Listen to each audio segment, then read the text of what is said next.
Sejam bem-vindos ao Trabalho de Mesa, o seu programa semanal de teatro.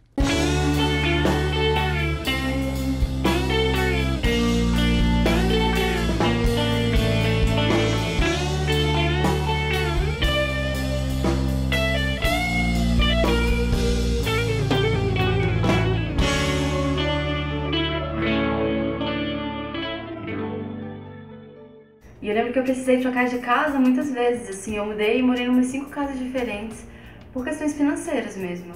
E o pior é que ele tava com outra, e a outra era a melhor amiga do melhor amigo dele. E aí eu passei, e ele meio que ficou olhando estranho e tal. Até que teve um dia que eu tive uma intuição. Daí eu percebi o que estava acontecendo, que muito provavelmente eu seria vítima de uma tentativa de... Antes de mais nada, eu não sei se vocês notaram, a gente apresenta sempre uma pessoa estando de vermelho e outra de preto. Porque a pessoa que propõe o tema, ela vem vestida de preto. E a pessoa que acompanha vem vestida de vermelho. Porém, hoje, estamos as duas de vermelho. Por que, Alice de Holanda? Por quê? Estamos as duas de vermelho porque a Alice esqueceu de vir de preto. Mentira! Vim de vermelho de propósito porque o tema de hoje é subversivo, meu amor. O tema de hoje é contemporâneo, truque ou estética. Por que esse tema de hoje, Alice de Holanda? Porque tava na pauta, não é mentira. A gente queria falar o quê? Dessa esquizofrenia desse tempo contemporâneo, dos dias de hoje, desse momento atual, dessa estética ou desse truque, dessa loucura que as pessoas hoje vivem. A primeira questão é a gente pensar contemporâneo na definição do próprio tema, que seria aquilo que acontece ao mesmo tempo que, ou pessoas que dividem ao mesmo tempo. E a segunda questão é pensar o contemporâneo enquanto linguagem, assim. Primeiro, surge na segunda metade do século XX e tem o seu ponto alto mais ou menos na década de 60. E é quando, em um contexto pós-guerra, os artistas eles começam a questionar a própria linguagem artística. E não só a questionar a linguagem artística, mas também usar a arte para falar da própria arte. Então a gente tem a metalinguagem muito forte. O falar sobre a arte, o refletir sobre a arte, acaba sendo mais importante do que o objeto final em si.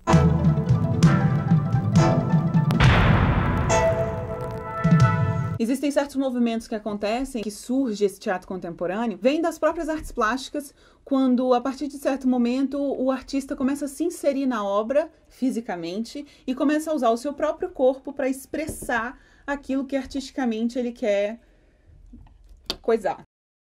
Quando isso acontece, a gente começa a ter aquilo que dará origem ao que depois a gente chama de performance e aquilo que, naquele momento, foi chamado de happening nas artes plásticas. Um exemplo que a gente pode citar é o processo que um camarada chamado Grotowski, um polonês, que na segunda metade do século XX, começa a fazer um trabalho muito experimental. Ele começa com teatro pobre, que é uma ideia dele de usar poucos elementos, o corpo do ator é a parte mais importante do teatro, depois ele vai desenvolvendo aquilo ao ponto de chegar num teatro laboratório em que ele não tem nem público mais. Ele é só um exemplo de como essas linguagens foram se desenvolvendo para a gente ter a cama onde se estrutura isso que a gente chama hoje de teatro contemporâneo. Um fascínio pela tecnologia ou pelas novas tecnologias que começam a surgir na época, né? Então você vai ter, por exemplo, artistas que experimentam muito mais com fotografia, exatamente, com cinema. Corta isso. Gustavo do Futuro, corta isso. Essas novas tecnologias dão essa possibilidade de uma experiência sensorial diferente no teatro. E aí, quando você traz esse ator, compositor...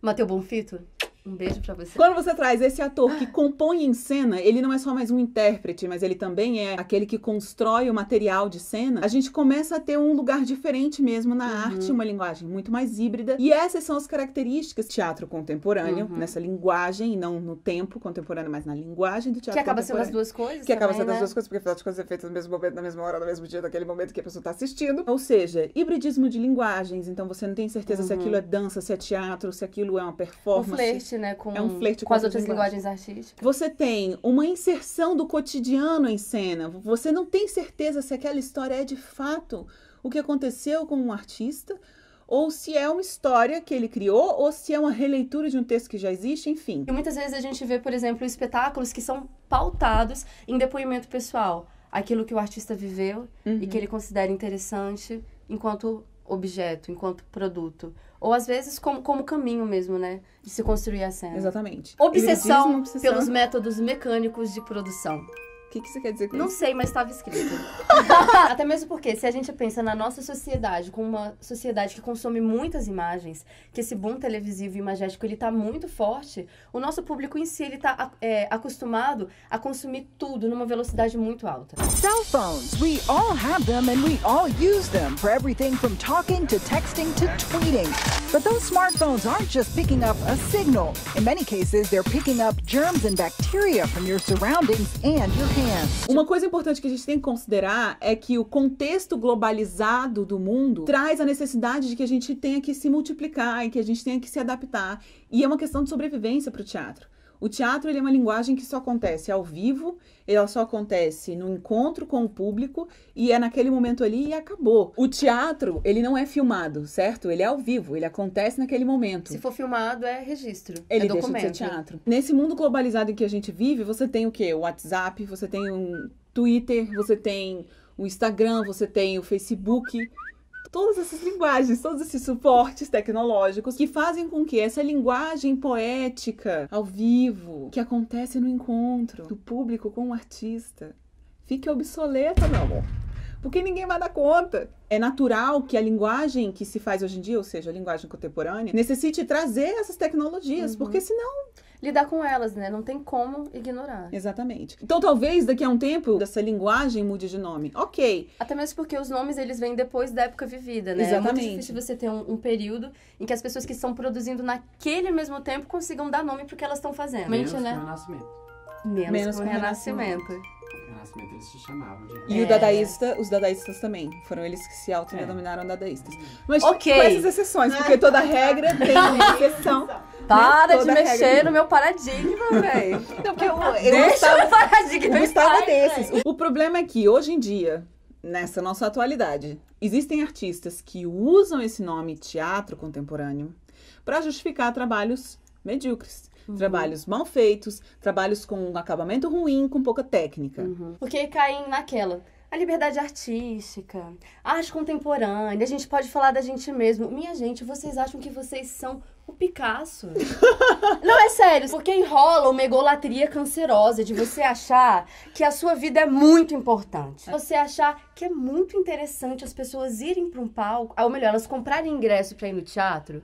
Ou melhor, antes disso, elas saírem da casa dela, tomarem banho, se arrumar, pegar um ônibus, sentar na cadeirinha do teatro, olhar pro palco e ver você durante 3 horas palitando seus dentes. Eu acho que colocar ator nu em cena, eu acho que colocar ator usando drogas em cena, escatologias em cena, já passou esse tempo, entendeu? 70 anos atrás, 75 anos atrás, isso fazia sentido. Existia um contexto social, existia uma ditadura militar, existia uma opressão real que fazia com que essa exacerbação, essa saturação, essa...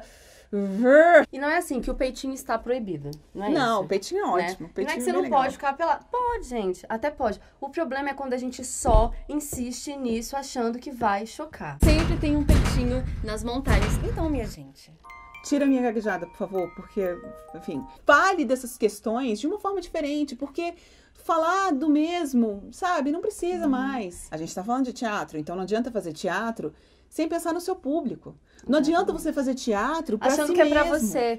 Minha gente, a arte, ela nasce da necessidade de comunicação com o outro. Comunicação. Vamos trazer esse público pra perto. Não é se tolir na expressão artística.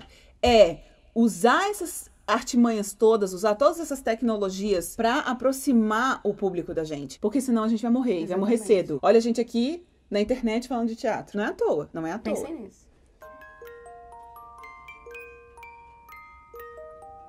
Existem muitos exemplos, existem coisas maravilhosas que a gente pode perceber nessa construção dessa linguagem que a gente chama de linguagem contemporânea. Então, por que não fazer assim? Aprofundar nos temas, falar dos temas com propriedade, com Exatamente. trabalho e com técnica. Porque a gente assiste o espetáculo e não necessariamente você olha e fala, nossa, que pérola do teatro contemporâneo. É óbvio que é contemporâneo. Tá sendo feito agora, né? Mas você olha e você vê o quê? Que foi um trabalho bem feito. Foi uma coisa aprofundada, né? Porque você não usa o nome do teatro contemporâneo para justificar uma coisa mal acabada, uma coisa mal feita, uma coisa vazia. E eu acho que essa é a grande questão. O problema é quando você usa o nome contemporâneo pra justificar o seu truque. E aí, meu amor, é só um truque. não é uma estética. Muito obrigada, eu espero que vocês tenham gostado desse nosso vídeo, que ele tenha acrescentado minimamente pra qualquer coisa. Curta o nosso canal, se inscreve, aquelas coisas todas, compartilha nos canais, nas redes sociais, no Facebook, acompanha a gente no Instagram, acompanha a gente no Suíço. E até semana que vem com mais um trabalho de mesa. Até!